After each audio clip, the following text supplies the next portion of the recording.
अस्सलाम वालेकुम वरहमतुल्लाहि वबरकातुहू। आज हम उस दुश्मन की बात करने वाले हैं जो हमारी जुबान को काबू करता है, जो हमारे अंदर ही छुप कर बैठा है, और उसका नाम है नफ्स, यानी हमारा अपना मैं, हमारी अपनी ख्वाहिशात। देखिए, अल्लाह सुब्हानो व तआला ने कुरान में इसके बारे में हमें पहले ही आगाह कर दिया था। सूरह यूसुफ में आता है, बेशक नफ्स तो बुराई का ही हुक्म देता है। तो ये कोई मामूली बात नहीं है, ये हमारे ईमान की एक असल जंग है। तो एक सवाल है कि हम सब जानते हैं कि गुस्सा करना गलत है, फिर भी हम क्यों कर बैठते हैं? कभी सोचा इस बारे में? इसका जवाब नफ्स की छुपी हुई बहुत ही चालाक चालों में है। तो चलिए आज उन चालों को समझते हैं। तो सवाल ये है कि नफ्स ये करता कैसे है?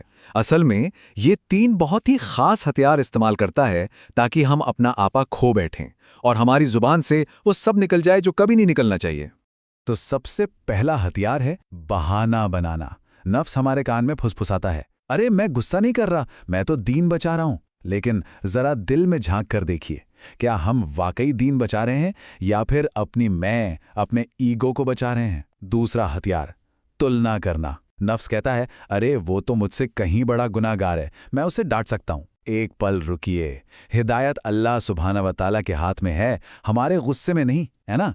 और तीसरा हथियार, जल्दबाजी। हम चाहते हैं कि सामने वाला इंसान बस अभी इसी पल सुधर जाए। लेकिन सोचिए, हमारे प्यारे नबी मोहम्मद सल्लल्लाहु अलैहि वसल्लम ने सालों सब्र किया, तो हम कौन होते हैं जल्दबाजी करने वाले? अच्छा, अब जब दुश्मन के हथियार पता चल गए हैं तो वक्त है खुद को पहचानने का। आइए देखते हैं कि हमारा नफ्स इन 3 मरहलों या कह लीजिए मंजिलों में से किस पर है।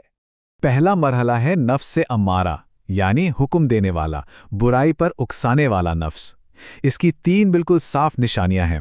पहली, हमेशा दूसरों पर इल्जाम लगाना, मेरी गलती थी ही नहीं। दूसरी, माफी मांगने में शर्म आना, सॉरी कहना जैसे दुनिया का सबसे मुश्किल काम लगता है। और तीसरी, गुस्सा तो जैसे नाक पर ही रहता है, छोटी छोटी बात पर लड़ाई। अगर ये आदतें हम में हैं तो ये एक खतरे की घंटी है। दूसरा मरहला है नफ्स लव्वामा, यानी मलामत करने वाला, पछताने वाला नफ्स। इसकी भी निशानियां हैं। गुनाह के बाद ना दिल में एक बेचैनी सी होती है। इंसान तौबा करता है, फिर शायद फिसल जाता है, पर फिर उठकर तौबा करता है।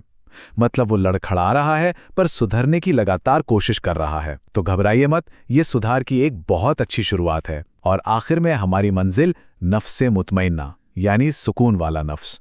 इसकी निशानियां क्या है? मुश्किल में भी सब्र और शुक्र, दूसरों के बारे में अच्छा सोचना और जुबान से सिर्फ और सिर्फ भलाई निकलना। यही तो हमारा मकसद है।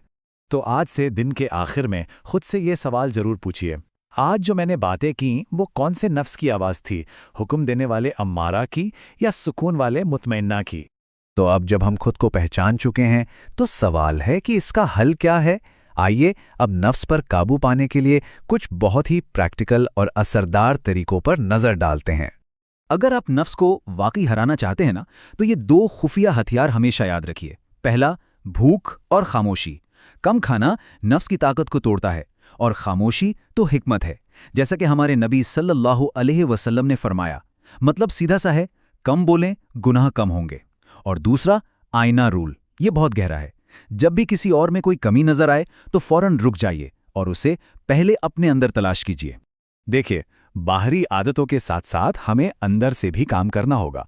इसके लिए सूफी बुजुर्गों ने एक बहुत ही खूबसूरत रूहानी प्रैक्टिस बताई है, जिसे लताइफ कहते हैं। हमारे अंदर 5 रूहानी केंद्र या मराकिज हैं। कहते हैं कि इन्हें साफ करने से हमारी जुबान में नूर आ जाता है। अब ये करना कैसे है? रोजाना फजर की नमाज के बाद ना बस 5 मिनट निकालिए, आंखें बंद करके ये प्रैक्टिस कीजिए। अपने हाथ को इन जगहों पर रखिए और दिल से ये दुआएं मांगिए। पहला है कल्ब, आपकी बाईं छाती पर। यहां हाथ रखकर कहिए, या अल्लाह मेरे दिल को साफ कर दे। दूसरा है रूह, आपकी दाईं छाती पर। यहां कहिए, या रहीम मुझ में रहमत भर दे। तीसरा है सिर, सोलर प्लेक्सस पर। यहां दुआ कीजिए, मेरे ईगो को खत्म कर दे। चौथा है खफी, अपने माथे पर हाथ रखिए और कहिए, मुझे सच बोलने की हिम्मत दे। और पांचवा है अख्फा, सिर के बिल्कुल ऊपरी हिस्से पर। यहां कहिए, मुझे अपनी मर्जी में मिला ले। सिर्फ 7 दिन करके देखिए, इंशाअल्लाह आपको फर्क खुद महसूस होगा। चलिए अब अपनी जुबान को रोजमर्रा की जिंदगी में ट्रेन करते हैं। ये 5 बहुत आसान सुन्नत आदतें हैं।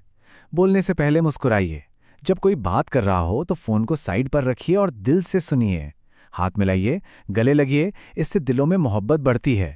اپنی نگاہیں جھکا کر رکھیے، کسی کو گھوریے مت، اور سب سے ضروری، جب بھی غصہ آئے تو 10 سیکنڈ کے لیے رکیے اور کہیے اعوذ باللہ من الشیطان الرجیم۔ اب ذرا اپنی روز کی بات چیت کو دیکھیے، کیسے چھوٹے چھوٹے بدلاؤ ایک بہت بڑا فرق لا سکتے ہیں۔ میں یہ نہیں کر سکتا کی جگہ عادت ڈالیے کوشش کروں گا انشاءاللہ۔ کسی کو برا کہنے کی جگہ دل سے دعا دیجیے، اللہ اسے ہدایت دے۔ نفرت کی جگہ سبق ڈھونڈیے، شاید اس میں میرے لیے کوئی سبق ہے۔ اور بحث میں تم غلط ہو کہنے سے پہلے بس یہ کہیے میرا نظریہ کچھ الگ ہے۔ تو اب ان سب اصولوں کو عمل میں لانے کا وقت ہے، تو کیا آپ اپنی روح کے لیے یہ 7 دن کا چیلنج لینے کو تیار ہیں؟ یہ رہا آپ کا روڈ میپ۔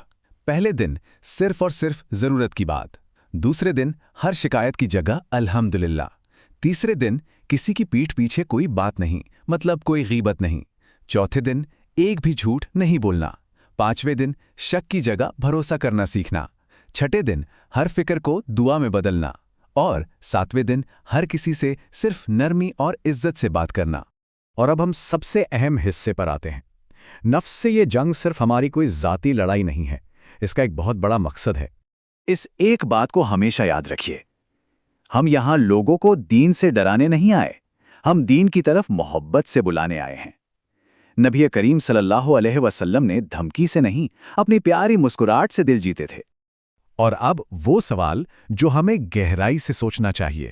سوچئے، جب قیامت کے دن ہم سب پیغمبر صلی اللہ علیہ وسلم کے سامنے کھڑے ہوں گے اور وہ ہم سے پوچھیں گے تم نے میری امت کے ساتھ کیسا سلوک کیا، تو ہمارا کیا جواب ہوگا؟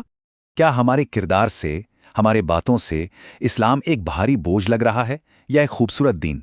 جب ہم بات کرتے ہیں تو کیا لوگ ہمارے ایگو کو دیکھتے ہیں یا ہمارے پیارے نبی صلی اللہ علیہ وسلم کی رحمت کو؟ یاد رکھیے، اسلام غصہ نہیں ہے، اسلام تکبر اور گھمنڈ کا نام نہیں ہے، اسلام محبت ہے، اسلام انسانیت کا نام ہے، اسلام وہ مسکراہٹ ہے جو ہر انسان کو یہ محسوس کراتی ہے کہ آپ کو عزت دی گئی ہے، آپ یہاں اپنے ہیں، جائیے اور وہ رحمت بنیے جس کی آج دنیا کو سخت ضرورت ہے۔ چلے دعا کرتے ہیں، یا اللہ ہماری زبانوں کو بھلائی کا ذریعہ بنا، ہمیں غصے اور تکبر سے محفوظ رکھ، آمین۔ السلام علیکم۔